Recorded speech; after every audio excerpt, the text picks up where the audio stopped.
Welcome to our February town hall. Um, we are super lucky today to have Stephanie Bissonette speaking to us. She is the Director of Children's Services and the teacher of the visually impaired and certified orientation and mobility specialist for the Vermont Association for the Blind and Visually Impaired. She lives in Heinsberg, and her favorite ice cream is Ben and Jerry's Cherry Garcia, which I love Cherry Garcia. So yeah, great taste.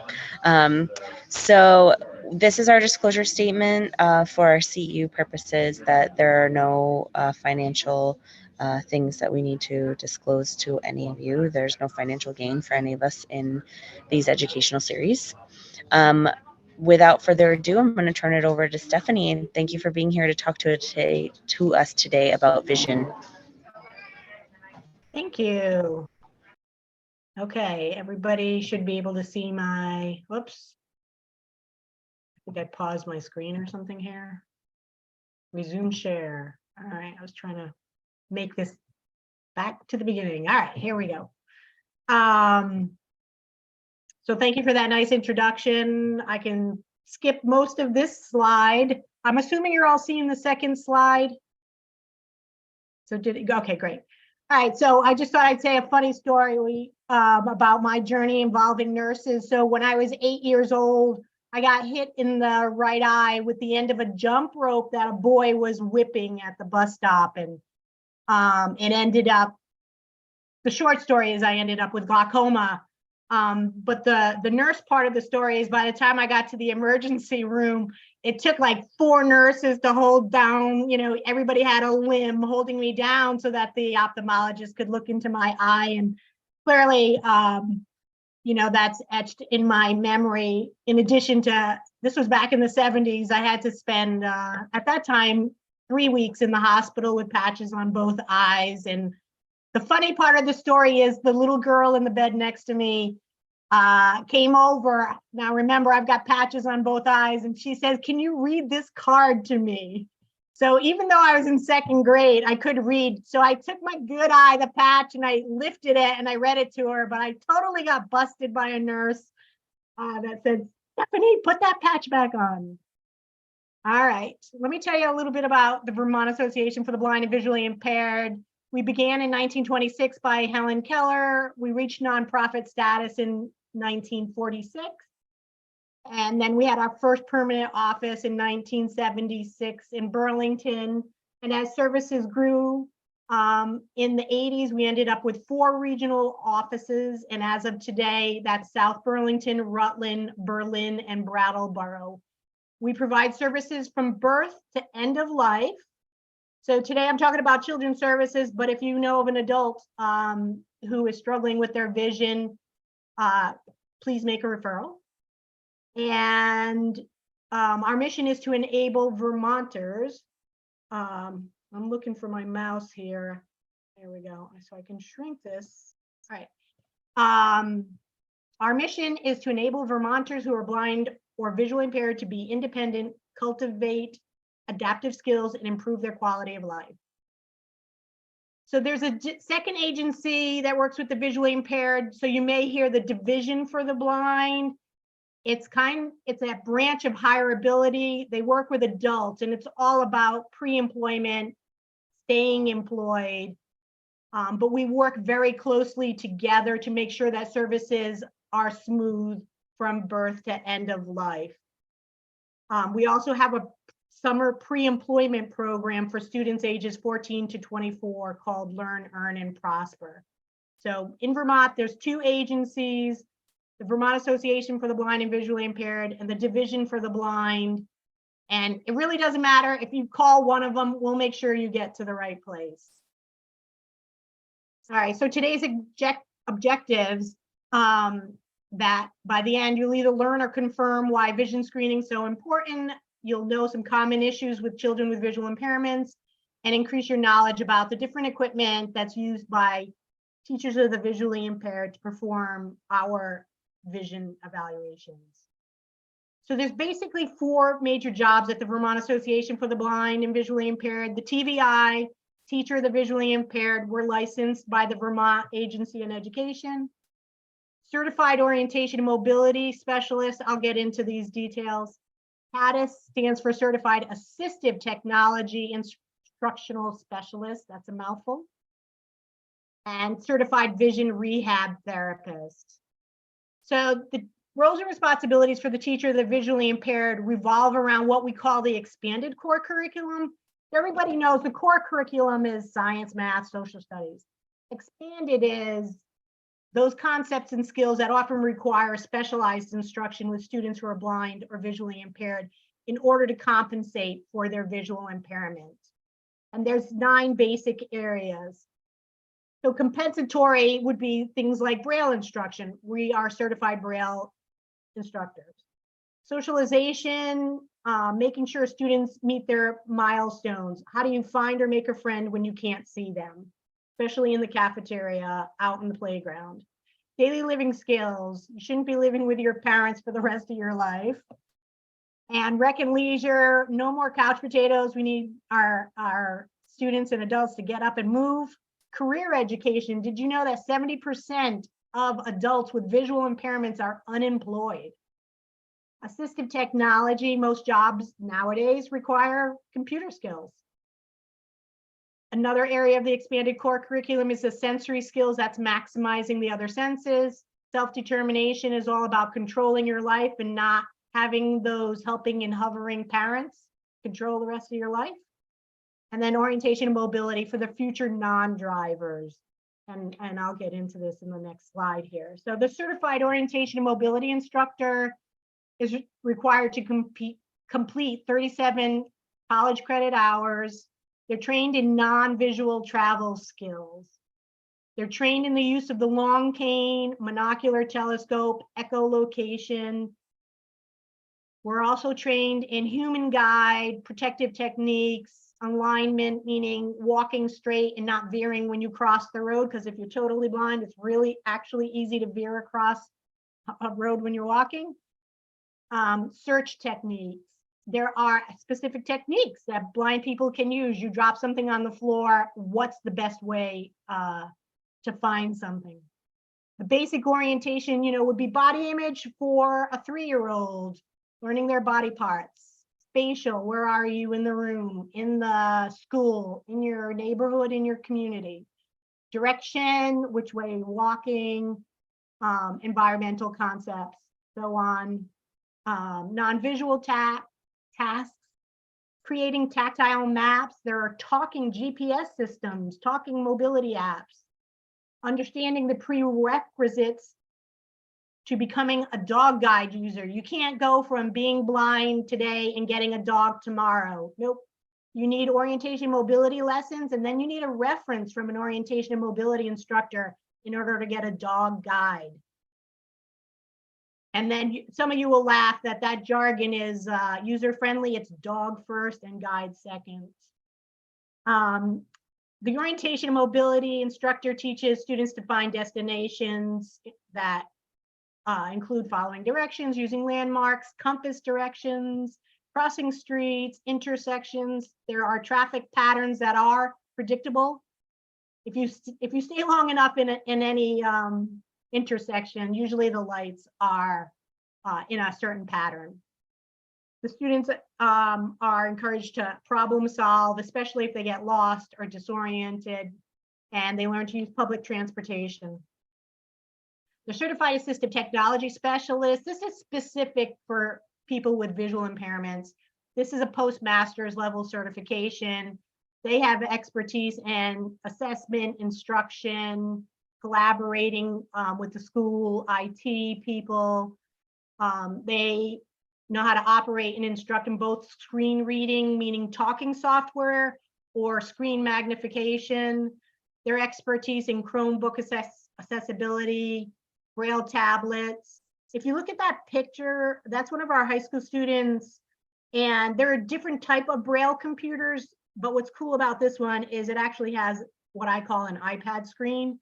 So any teacher can come over and look exactly at what she's typing in. And her fingers right now are on the Braille display. She's reading words right now. Later on, I'll show you a different, more sophisticated Braille laptop computer. We're knowledgeable about the accessible features of statewide tests, and they support teachers and paraprofessionals and students, again, statewide testing. So the certified rehab therapist works mostly with adults. This is helping adults who are blind identify, organize, and label their medications. And it's just occurring to me that I didn't put this up at a slide, but some of you may know that there, and I'm forgetting what it's called, but if you let the pharmacy know that you have a special machine that you take your bottle of medicine and put it on this machine, it not only will tell you what the medication is, it will read the dose. I think it's something script. Anyways, you can look that up. The CVRTs help adults independently manage their doctor or dentist appointments. They'll show a senior citizen how to use email, how to access their print mail, help individuals select coordinated outfits for job interviews, tactually distinguish between cleaning products, how do you go grocery shopping if you can't see what's there, how to prepare meals safely, take something, a casserole out of the oven, or do they have low vision and just need different types of magnifiers? So some of the vision screening that we do is called, what we call it is the functional vision evaluation. So right up front, before we even walk in the door, we want a copy of an eye report. Then we take that eye report and put it into layman's terms for the parents in the school. So the functional vision assessment measures how well a child uses vision to perform routine tasks in different places with different materials throughout the day. The functional vision assessment kind of paints a picture of how the child uses their vision, what skills the child needs to develop further. And we will provide this functional vision evaluation from birth to when they graduate from high school. The FVA includes observation of the child's use of visual skills. So we're curious about their near acuity at the typical 16 inches with and without their correction. And then what's their distance acuity at 10 to 20 feet? You know, for schools, can the kids see the school board? Can they see the teachers' faces? Can they find a friend? We're curious about their visual fields. If they're in gym, are they going to see the balls flying from the side? If, you know, do they have a field loss? Localizing, spotting, fixating, are they able to maintain their gaze on a person or events? Do they have the ability to scan well systematically? How are their visual tracking skills? Are they able to shift gaze between two objects? Do they have an eye preference? How good is their eye-hand coordination? Do they have color vision? And then we'll also observe them in a variety of settings. The vision specialist will observe his or her usual surroundings. This could take place at the home, school, or in the community, and be specific to what the parents and teachers want to know. So during the course of the functional vision assessment, the child's functioning may be different in informal settings, such as a backyard, or formal settings in the classroom. Or do they function differently in familiar versus unfamiliar areas? And then interviews may be scheduled to get more information from the parents, teachers, and other professionals about how the child is using their vision at different parts of the days. So frequently, well, not frequently, but enough, we'll get a referral that the child has night blindness, so they're not doing well during the evening.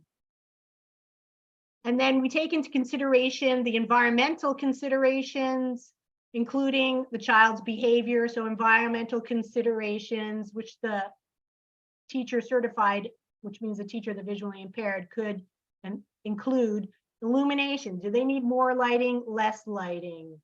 Color and contrast. Every now and then, I'm always surprised.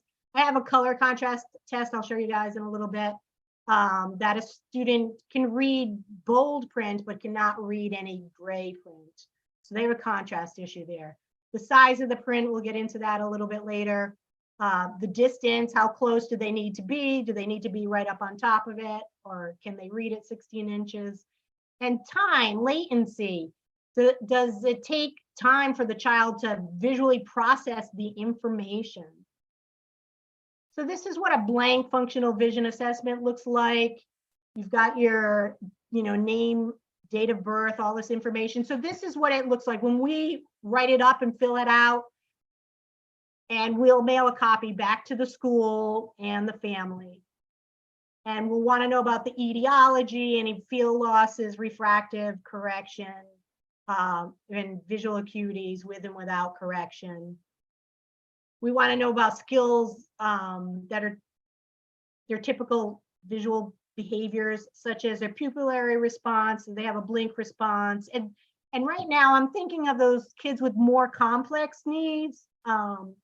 We're definitely paying attention to these basic visual responses. Is there a pupillary refraction? Can they fixate? Do their eyes converge? Can they fixate and follow? Can they visually cross the midline? Again, shifting their gaze, scanning, acuity, visual fields, eye dominance, depth perception's a big one. I have many students that have good vision in one eye and not in the other. What about their light sensitivity? I have there the Hirschberg test. We're not so worried about. It's not that we're not worried about. We're not qualified to worry about the muscle imbalance in the eyes. We leave that up to the optometrists and ophthalmologists. And then the visual closure, whether or not they have the ability to fill in parts. Like, are they seeing the whole picture? Can they see that something's missing or not? What about their visual discrimination? The ability of the eyes and the brains to perceive similarities and differences in object shapes, sizes, colors, patterns. A little bit later, we're going to touch upon something called cortical visual impairment. So I'll circle back to that later. Do they have the ability to do matching colors, object shapes, pictures, sorting? Can they visually sort things? What about identifying object shapes, pictures, figure ground discrimination, perceive one aspect of a picture in relation to the whole picture? What about their visual attention, their visual memory? If I showed them a picture of an orange and a tree, can they remember that later? That's getting at, their ability to remember stories and pictures in books. Again, eye-hand coordination, visual association, things belong in categories, visual sequencing, what happened first, second, third, and then reproducing design. So drawing pictures, writing their names. This talks about more about manipulating objects and pictures. Imitation, can they imitate an action, sound, or expression of a person, animal, or sound? Gets into attentional gaze, peripheral visual fields important, contrast sensitivity I touched upon. And then these are the 9 ECC areas that I mentioned earlier. All right, so and then the 8th slide, let me go back. The reason why I put the 9 ECC areas here is because we do address them in the functional vision evaluation. And then the 8th slide about the functional vision assessment. So we will document our observations, our interviews. Learning media assessment is when we're trying to determine if a student is a primarily Braille reader, primarily large print reader, or auditory, or all of the above. What kind of implications are there in the classroom? All right, so in addition to the functional vision assessment, we may do some of these other assessments. We have a learning media assessment that I mentioned earlier, determining between large print and Braille, cortical visual assessment, orientation and mobility assessment, daily living skills assessment, social skills checklist, assistive technology assessment, and assessment of Braille literacy skills. So we're trying to determine if the student's meeting the milestone for their age in all of these areas. All right, so in examples of some vision screening tools we use, the Leah symbols from Good Light. We're often using these, especially for the younger kids who don't know their letters yet. Most of you may know that that string with the ball is so that the 16 inches is there automatically. We don't have to bring a ruler. The contrast sensitivity I kind of touched upon earlier. These are the reading cards from either Good Light or Precision Vision. So I've had plenty of students who can read the "I am glad that you," but cannot see the "can see" words. They cannot see the words in gray due to their visual impairment.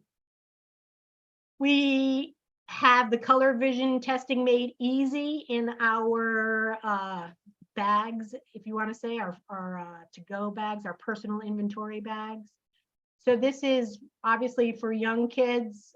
They can identify the car. There's one with a balloon. This has the circle, square, and star if they know their shapes.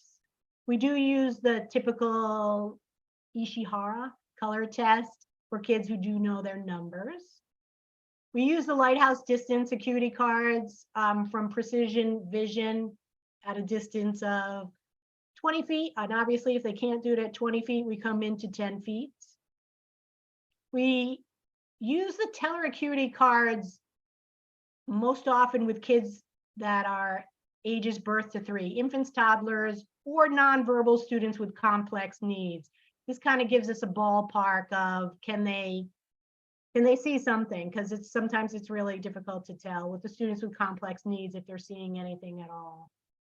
And for those of you who may not ever use the teller acuity cards before, you can't see, but you hold up one of those cards and you hold it straight down. I would hold it straight down on my lap, and in the middle is a tiny little peephole. So I'm not supposed to know if the shapes, these stripes, are on the left or the right. So I hold it up, I look through the peephole, and I'm looking to see if that kid is looking to the left or the right. If they look to the left, I then confirm that the stripes are on the left or the right. And then these stripes get smaller and smaller and smaller. And then what will happen is if the student can't see them at all, you'll start seeing them just looking all over the place. And then you back up a card. As far as determining font size and contrast considerations, let me first talk about the font size. So that is definitely one of the recommendations in our functional vision assessment. What's the best font size? And then we also get into, it's actually on my next slide, the type of fonts. So we do have a book called Determining Appropriate Print Size for Students with Low Vision. So font styles to consider. The more serifs there are, the more difficult it is for our students to read. And obviously some of our students are going to be able to see the bold font easier than non-bold font. Stephanie, if I could interrupt for 1 second. So when you're talking about font size and type of font, so would that go into a 504 with specificity if it has to be Arial 60 for anything that they get, so that they can read it and then that's guaranteed for them? Exactly. Yeah, your 504 plan or your IEP. Yep. Okay. Yep. This test here is no longer available, but I love it in my tool bag. So this is the Eschenbach easy reading test. And what I like about it is like it's got that map in the right-hand corner that, you know, we've all looked at, and it's really challenging to see. It's, you know, musical notes, table of contents. So I can really get a sense of how challenging it is and how small of print can they see. So one of the devices that we recommend frequent enough is called a CCTV or closed circuit television. They have a variety of buttons for controlling size and for controlling color. So white on black is less eye fatiguing for our students. And also some of our students like the yellow on black to reduce the amount of glare, because the white on black has more glare, yellow on black has less glare.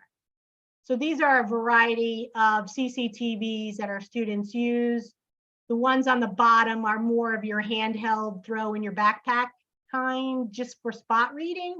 But the two CCTVs on the top, you can read a book, you can look at a medicine bottle. One of my students used this in his high school forensics class, and it was a big hit because they could take hair follicles and put it in underneath the camera. They could do fingertips and things like that.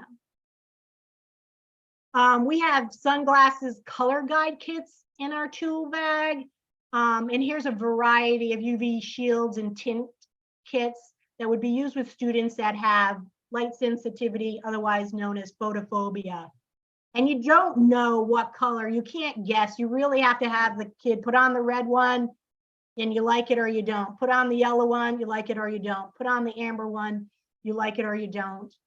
I showed you a variety of one. I mean, the one on the bottom obviously might be familiar to a lot of you. They're often given to patients who have had cataract surgery. The one on the right, the yellow one, has the side shields. Those are definitely for the students that are extremely photophobic. And the top one looks like it's more of the flexible one for the little kids. So what are a sample of some of the assistive technology accommodations? We'll recommend large print software. It's called Zoom Text, talking software. There's a JAWS program. Again, we can get a few of these things for free for qualifying students, and that means for legally blind students, 2,200 or worse. Some of our students use large print and talking software. VoiceOver is used a lot on the iPhones and iPads. Audiobooks they can access free for life through the Vermont State Library, and we can sign them up. One of the cool things I taught my high school student was auditory speed reading. So my student can now listen to 600 words per minute. So basically he started at about listening to 200 words per minute. So now this is his superpower. He has a progressive visual impairment, but he feels really confident. He loves the fact that the teacher can hand him a one-page document and he'll be done faster. When I say hand it to him, she'll send it to him on his computer. He'll listen to it on his computer and he can have it completed before his sighted peers do. The iPad Pros they have accessibility and apps specifically designed for the visually impaired. We talked about the CCTV, and there's so many more tricks of the trade. I wanted to let you know that the Vermont Lions Club, this says District 45, that means Vermont. They have a low vision screening program. So they've been screening preschool and school-age children in Vermont since 2014. This device is called the Welch Allen Spot Vision Screener. If you were to buy it and I were to buy it, it's $7,000. But the Lions Club has it here in Vermont. This is a handheld medical device which accurately screens ages 6 months to 100 years by evaluating the light reflex from the retina. The screening is a refractory examination using age-based criteria for in-range or out-of-range determinations. The screening shows how each eye is working individually and how well they work together. So the determinations are given for the following conditions based on their age. So are they myopic? Do they have hyperopia? What about their gaze asymmetry, gaze deviation, astigmatism, anisometropia? I'm not good with pronouncing these words that great. And anisocoria? I'm not familiar with those. The second slide for the Lions Club, of nearly the 20,000 children screened annually in Vermont, roughly 10% of that number. You know, I cut and pasted this from the Lions Club. I'm finding it surprising that they've screened 20,000 per year. Maybe since 2014 sounds a little bit more accurate. But this is the slide, the information they sent me. So roughly 10% of that number receive an out of range determination. and are then recommended to have a complete eye exam. This is especially important for children with gaze asymmetry or strabismus or misalignment of the eyes. Strabismus is one of the leading causes of amblyopia. This condition, if not treated, can lead to the inability to see of the affected eye because over time the brain ceases to use the sensory input from the bad eye. The brain will automatically pay attention to the vision in the good eye. The screening process takes only a few seconds, but can change a child's life forever. Vision affects school progress, social interactions, behavior. The Lions would love to share their enthusiasm for this service with your school. So if you don't know your local Lions Club, you can contact Deb Savory at tallships53. Well, I guess her email is tallships53@gmail.com. Or for eyeglass assistance, which Clayton was talking to me about earlier, Randy Bigelow, and his email is bigelowr001@earthlink.net. And if you just Google Vermont Lions Club, there is like a, I don't know what you want to call it, like the listing of all the Vermont Lions Clubs, and you just contact the one that's closest to you. So I believe actually the Burlington Lions Club folded, so you would just go to the Essex Lions Club. So just whichever town is closest to you. What I do know about the Lions Club is that they meet once or twice a month. So what I've done with my students who have needed some sort of assistance, maybe such as eyeglass, financial assistance to purchase eyeglasses, like a second pair of eyeglasses. And especially for those kids that either forget to bring their eyeglasses in or they're constantly breaking them, I'll often say, leave one set of pair of glasses at the school and one for home. And getting back to them meeting once or twice a month, you just write a one-page letter. The first paragraph is, this is about the student. The second paragraph is, this is what we need. And the third paragraph is, this is how much money we're asking for. So they'll, hypothetically, they would get that in February. They would meet in March, and it might take 1 or 2 meetings before they agree to pay for it. You might not be contacted till April. So that does take at least a couple of months, if not more, to move from step 1 to the end. So Stephanie, if I could jump in for 1 second. Yeah. So, the spot screener is a really great tool, but part of our requirement for screening is visual acuity, which it does not do. And we're only, from what the standards of practice says right now, we can use the spot screener for only pre-K and K. And then we're supposed to do visual acuity for everybody else. Now, I will say that the results for the what all those disease processes that you listed on the first slide, the ones you enjoyed pronouncing so much, the referral rate is really actually really good. But the problem is that we're required to do visual acuity. And so if there is any way that we could get some research that showed that using the spot with data that it's giving a reasonable result, that it could be either you are 20/30 or you pass the spot screener must be checking for something to say that you are seeing appropriately. It would be really helpful because the spot saves time. You can screen every student in your school very quickly, whereas if you're doing it manually for everybody, especially large schools, you're really only doing the grades that you have to do and your special ed. So that would be really helpful because other people on this may be asking the same question. We want to use spot for everybody, but we're kind of driven by the standards of practice that says you can't for 1 through 12. Okay, I don't think the Lions Club knows that.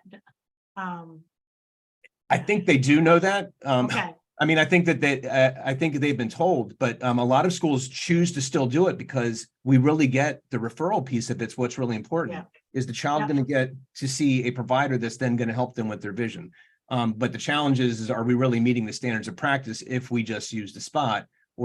And so that's where I think many of us struggle is we understand what the requirements are. And I think many optometrists and ophthalmologists are still saying visual acuity is the most important piece of that. Detecting the disease process is important too, but visual acuity is what we're driven by. Yeah, thanks for that clarification. Moving on to the other resources that we might have in our tool bag. This is the Oregon project. This is a skills inventory specifically for preschool children who are blind and visually impaired. So this is some of the visual milestones that we're checking for ages from birth to age 6. Eye contact, following objects. Do they have an accurate reach? Do they identifying their colors? Do they identify faces as happy or sad? Can they describe an action in a picture? Can they identify a missing object? Can they point in the right direction? Can they draw accurately? Recognizing letters and numbers, use scissors to cut along a line, how's their eye, hand, and eye-foot coordination.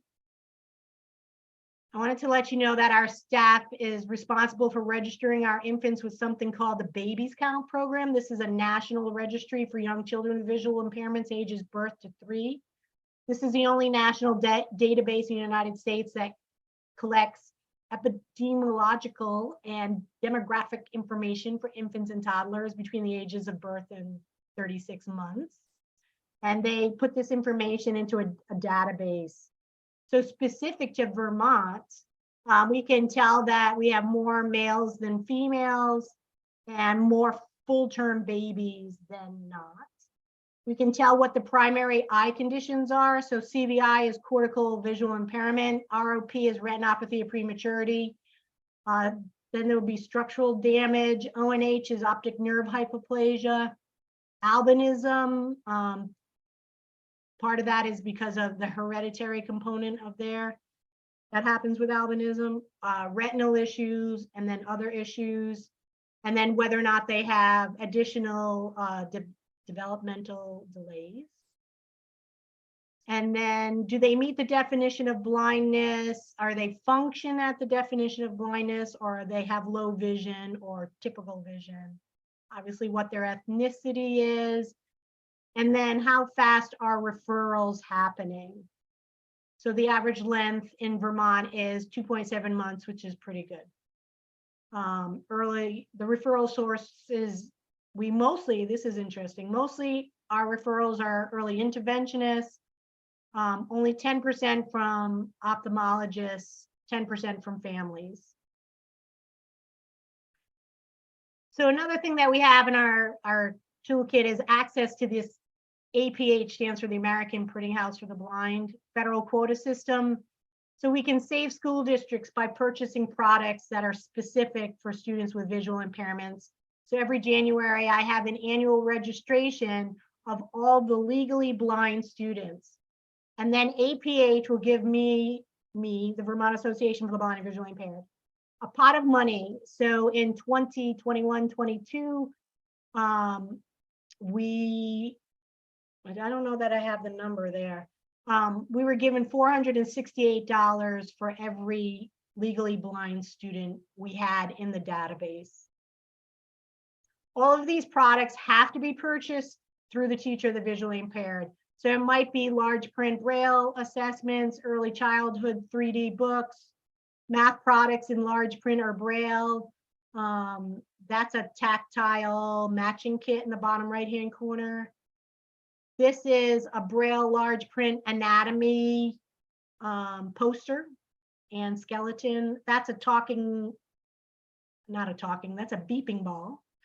And then that's a Braille writer, which is the equivalent of a pen or pencil. For visual efficiency, there's a picture of a light box, very popular with a lot of our students. We have mobility games such as this tactile town, which shows different intersections. You got a Y intersection and a cul-de-sac in that picture. Daily living skills, they have color identifiers. And actually your phone, you can download a color app on your phone if you're trying to match colors. And then that is a signature guide. So if somebody needs to sign a document, sign a check, this little box helps them keep their signature in the right place. We have access to Braille embossers. And this is a CCTV, which I mentioned earlier. You put anything underneath it, and we can get these for our students for free. The JAWS and Zoom text Fusion is the combination of the JAWS or Zoom text software. One JAWS is talking software, Zoom text is large print. We can get our students that for free. This is not an APH product, so schools would have to purchase this Braille laptop, but this does everything your laptop does. Our students can access the internet, they can look at their emails, they can send homework to a printer, a regular printer, or a Braille embosser. Everything you can do on your computer, they can do on their computer here. Those white little circles, the Braille dots pop up and down. And so they're reading, that's probably about 40 characters per line at a time. We have Braille translation programs, so we can cut and paste materials into our Braille software program and send it to the Braille embosser. This is a Tiger embosser that does pictures. So it'll create graphics for math or science. And then schools can bill Medicaid for our TVI and comm services. We're typically given a form to fill out. We have to circle the date and the amount of time, sign it, and we hand it back to the schools. They'll bill Medicaid. All right, so most of our students have low vision. So we talked a little bit about cortical visual impairment, optic nerve hypoplasia, septo-optic dysplasia, retinopathy of prematurity, albinism. Coloboma is fairly common. Aniridia, microphthalmia, enucleation. Typically, we see more of one eye. Even though I wrote common, yeah, one eye is more common than both eyes. Okay, that's what I meant. Nystagmus, we see a lot of nystagmus. That's the involuntary shaking of the eyes. Cataracts, glaucoma, achromatopsia, where they have the partial or total color blindness. And our students vary with visual acuities from 2070 to 21,200. And out of our 300 plus students, only 10 are totally blind. So most of our students have low vision. So I want to tell you that the definition of visual impairment got expanded in 2017 by OSEP. That stands for the Office of Special Education. That's at the federal level. And then the Vermont Agency on Education followed up with their own memo. So historically, we would evaluate a child. And for those of you familiar with the IEP, there's the 3 gates. And gate 1 is all about eligibility. But let's say, 5 years ago, if a student had a visual acuity of 20/40, we would shut the door down and say they do not have a visual impairment. They don't need services from a teacher who are visually impaired. They do not meet gate 1 eligibility specifically regarding a visual impairment. So that's all changed. The new OSEP memo expands the definition of visual impairment, which now allows the evaluation planning to move to gate 2, which is identifying adverse effect, if the student's team has observed some unusual visual behaviors that are affecting the child's educational performance. So more and more, I just did 3 preschool students who had some unusual visual behaviors. So we'll go in and do that functional vision evaluation that I mentioned, and then we'll rule in the need for accommodations or rule it out, rule in or out the need for services from a teacher, the visually impaired, or a mobility specialist. So now we're partners with you. If you don't know and you're like, we can't figure out what's happening, and it's really beneficial to rule it out, especially when I go, yeah, this kid is struggling reading, but it's not his vision. Please move on to figuring out if it's a learning disability. So we can be helpful in that way. So I wanted to tell you more about cerebral cortical visual impairment. So this is a disorder caused by damage to the parts of the brain. It's not the eye. So the eyeball is absolutely fine. The optic nerve may or may not be working well. But students with CVI may be having trouble, and this is those unusual visual behaviors I'm referring to. They're having trouble responding to things they're seeing.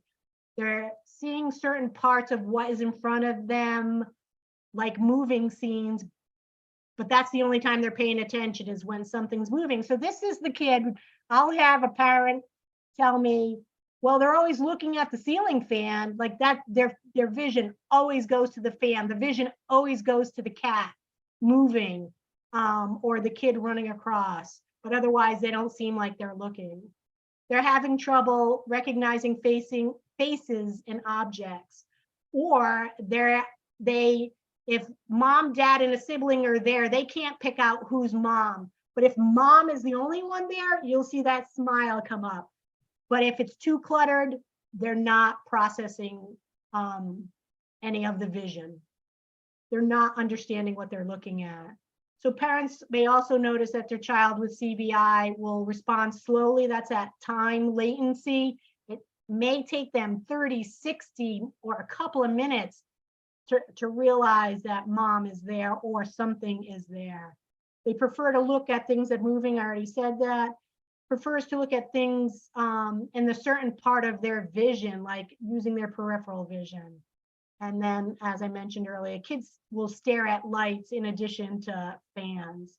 So kids with CVI often have other disabilities or health problems. So as far as some practical advice for all of you, always ask your students or patients, what can you see? Don't say, can you see this? Because I've had students with light perception. I'll hold them a book in front of them. I'll hold up a book in front of them and I'll say, can you see this? And they'll say yes. And then I'll say, what is it? And they have no idea because they don't know what they're missing. So if you can remember that, ask, what can you see? And I just put a note down there that if you haven't seen the Enchroma glasses for those people who are colorblind and they put on the Enchroma glasses for the first time and how life-changing and emotional it is, then they have no idea that the world is so colorful. It's kind of that, and they think they know what red is, but it's not the same red that I can see and you can see. I just wanted to give you the heads up that yes, we are seeing increased suicide attempts that have affected our population as well, unfortunately. So what do you do when you meet a visually impaired patient? Some more practical advice. You want to let the patient or student know you're entering or leaving the room. So even students that I work with every day, if they're totally blind, I'm saying, hi, Bobby, it's Miss Stephanie here. Because what happens is they're in a school of 500 people, and I got to tell you, my pet peeve is when somebody says, oh, they know me by my voice. And it's just stop and think. They've got to go through 500 people and say, okay, is that Miss Stephanie or is that Miss Susie? So it's really respectful if you could tell them when you're entering and leaving a room and what your name is. Use as much descriptive language as possible. Speak directly to the patient or person. It is okay to use words like, look at this. Do you see what I mean? Do you want to watch TV? They know what you mean. You can alert them to what is about to happen, such as putting a needle in their arm or moving a bed rail up and down so they're not startled by noises. I'm going to take a drink from my water bottle. You should always ask if they want assistance, don't assume. When traveling with someone that's totally blind, this picture shows you what human guide is. It's formerly known as sighted guide, but now the correct jargon is human guide. So you offer them your arm. So you say, do you want to go human guide? And they'll say yes or no. So you want assistance, yes or no. And then if they say yes, you nudge them with your elbow and they will know to grasp your arm slightly above your elbow, because they've been taught that in their mobility lessons. And then they walk one step behind you. And then what happens is when you automatically stop, they automatically stop. It is respectful to let them know when you're going up or down steps, but they'll feel your body motion go up or down. And then if you want to seat a blind patient, you should put their hand on the back of the chair. Or If you're getting in and out of the car, you just slide their hand to the doorknob. All right. There is 2 fact sheets about caring for patients who are blind and visually impaired at this website below, the Vision Center of Excellence on the Defense Health Agency website. So there's an inpatient fact sheet, an outpatient fact sheet, which pretty much mentions a lot of the things that I just mentioned at the slide earlier. Here's an interesting fact. Do you know the difference between hand underhand versus hand overhand? Okay, most of us, and I have been guilty, are used to doing hand overhand, but the current research says we should be doing hand underhand interactions. So this is where you slide your hand. Your hand is actually doing the activity and the student's hand is on top of yours. So you're not grabbing their hands and making them, you know, open a can of soda. No, I would be the one opening the can of soda. Their hand would be on top of mine and they would feel the motion, and so that they could demonstrate that and explore objects in a safe way.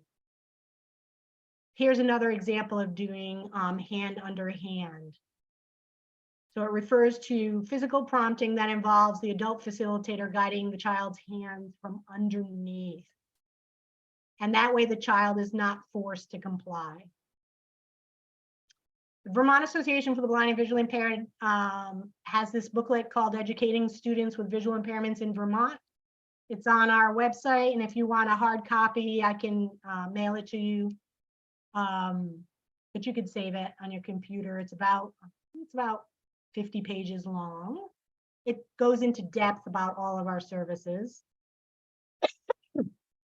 Our website also hosts numerous adjustment videos. So if you know of any adults that have recently lost their vision, we have a combination of everything. We have parents talking about what it's like to raise a child with a visual impairment. We've got kids, teenagers talking about themselves, and then we have adults talking about their vision loss. So when in doubt, make a referral sooner than later. We're more than happy to complete an evaluation to rule in or rule out the need for services. Anyone can call VAB to start the referral process. And obviously, as long as you have the parent's permission, anybody can start the referral process for a child. For an adult, you can still call us and say, my mom's visually impaired, can we start a referral? You can get the referral rolling, but eventually adult services department's going to want to talk to that adult. So for last year, 2022, 70% of the referrals came in from case managers, 20% came in from parents, and 10% came in from doctor offices. It's lower than we hoped for, but it's a slow improvement. We did visit every ophthalmology office and optometrist in the state before COVID hit. For those of you who love documentaries like I do, this is worth the $4.99. It's called Going Blind, Moving Forward documentary. So the guy on the right, his name is Joe Lovett. Joe Lovett was like a film producer, and he started losing his vision. And it wasn't until 2 years into his vision that he learned about what an orientation mobility instructor was and what a vision rehab therapist. And he was quite upset. He's like, why didn't they tell me this when I first started losing my sight?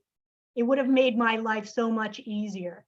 So we're strongly encouraging eye doctors and medical professionals to make referrals easier. But this is a great documentary that explains his journey. All right, so why? So this is, we're getting into review. Let me look at my watch. Okay, time to review. So why is vision screening important? Parents are not necessarily going to realize that something's wrong visually with their child. Visual issues are not always obvious. They may occur within the eyeball or back in the optic nerve, or as in cortical visual impairment, it's occurring in the processing of the visual pathways. And as most of you probably can, you probably know that obviously in the brain, different parts of the brain are responsible for different visual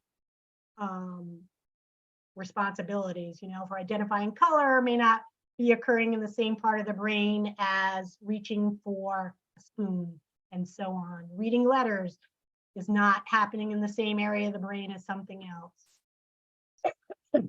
Students don't realize what 20/20 vision is if they've never had it. Students will not recognize what they're missing until they're in their 20s. There's something about being in your 20s. So we'll have our teenage students, they'll refuse to use that CCTV. They will refuse to use the magnifiers. And even if they're losing vision, they'll refuse to learn Braille. And then there's some light bulb that goes on in their 20s. They're finally mature, their brain's maturing, right? That they go, oh, I get it. I'm glad I have access to these tools. I'm going to start using them. Students assume everybody sees the same. Sometimes prescription glasses or UV shield glasses will help. Sometimes visual. Stephanie, this is Soph. I have a question for you. I did not, it was popped into my head when you said parents don't always know that there's something wrong with their child's vision. I did not know that lazy eye tends to be hereditary. Yep. So even if, you know, we typically think of the lazy eye as the wandering eye, but not every lazy eye presents that way. Another reason to vision screen as early as possible. Great point. Yep. Because So not true. using that eye, you're losing the vision. Yes. And for those students that are being patched, and let's say they have a significant difference between their eyes, we've been known to come in and just provide services while they're being patched, you know, so that might happen for a year and then, okay, things have improved or sometimes they haven't. But it doesn't mean you're stuck with us for life. But what a great resource you are. Thank you. Thanks. All right, so screening is important because visual accommodations are needed to help reduce eye fatigue, increase productivity. Again, early refer is important. Our staff can collaborate with nurses, case managers, teachers, parents. This is my wish that every baby's vision is screened at birth. Many times parents realize something is wrong with their child's eyes after the baby is sent home. I know that hearing screening occurs at birth, but not vision screening. So most recently, yeah, but you know, sometimes it takes 10 weeks for the parents to notice because the babies, especially if they're photophobic, they'll keep their eyes closed a lot. And if you've got a mom and dad that have never had a baby, they don't know what's normal for a new baby, and they're sleeping a lot because they're overstimulated by the information. Or there was a case recently where the baby actually had deformed corneas, and it was the dad that detected it as they were leaving the hospital. So it always kind of surprises. I already told you we visited the optometrist, and obviously we have VAB pamphlets. So if there's anywhere at the UVM Medical Center that we should have more, let me know, I can get that to you. So reviewing the kind of equipment we use, we have in our tool bags, we have near acuity cards, distant acuity cards, color tests, contrast tests, font sizes and styles. Teleacuity cards don't actually fit in our tool bag because they're huge. Sunglasses, color guide kits for kids with photophobia. We have the vision skills checklist to measure visual milestones. We have the functional vision evaluation. And then we already touched upon schools can contact the Lions Club for using their vision screening program. And then the practical advice is talk to your patients directly, use descriptive language, learn human guide, use hand underhand, and ask, what can you see? As far as reviewing other the common causes of visual impairments, we have the cortical visual impairment, retinopathy of prematurity, optic nerve, albinism. We have more students in Vermont with ocular albinism because it's hereditary. I cut and pasted the NOAA picture below. NOAA stands for the National Organization of Albinism and Hypopigmentation. Most of our students have low vision, between 20/70 and 2400 vision. And more and more students need visual accommodations for their electronic and assistive technology devices. A lot of students have photophobia. So here's a cute little guy right here who had needed to go to the Boston Children's Hospital a couple of weeks ago, and I asked his mom if I could show this video. So I don't know what's going to happen if it looks like it's going to work, but he's so cute. Okay, so this guy has light perception, and he's starting to walk around. So we didn't get the whole story on why he bumped his right eye, but I'm imagining somebody, every mom and dad needs to take a bathroom break. He must have walked into something and they needed to send him, the Vermont hospital sent him to Boston. Anyways, he's on the floor. What I like about this is he's on a blanket. So for a blind child, that's his zone. He's gonna know when he's on the blanket, when he's off, because that tactily feels different. I can see that they've kind of blocked off the room, so he's not gonna crawl away. He's got a toy in front of him, you're gonna see, and then eventually he finds the goldfish. And then to make you laugh, I didn't understand what was happening with his left arm. So when his mom told me that, I was like, he injured his left arm too? And she said, no. That the nurses had put that there because I guess he needed an IV. So that's obviously a nurse trick that I don't know about. All right, this is only 30 seconds, but it's a great way to end the session.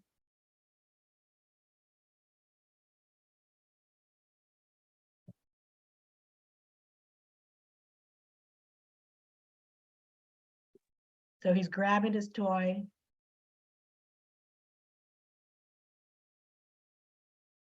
Trying to figure out how it works. And then he finds the goldfish. Yay!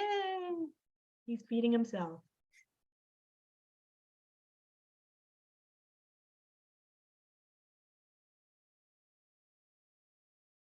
All right. Whoops, I didn't mean to hit that again. Let's see. There we go. All right, so we're on to the Q&A. Questions that have come up that for Stephanie? I just want to say thank you because some of the students that I have in our intensive services program, I have the visual cortical impairment, and it's very helpful. All of this has been great, so thank you. You're welcome. Thank you very much, Stephanie. Appreciate your Bye. time and expertise. All right, thank you. Thank Bye. you.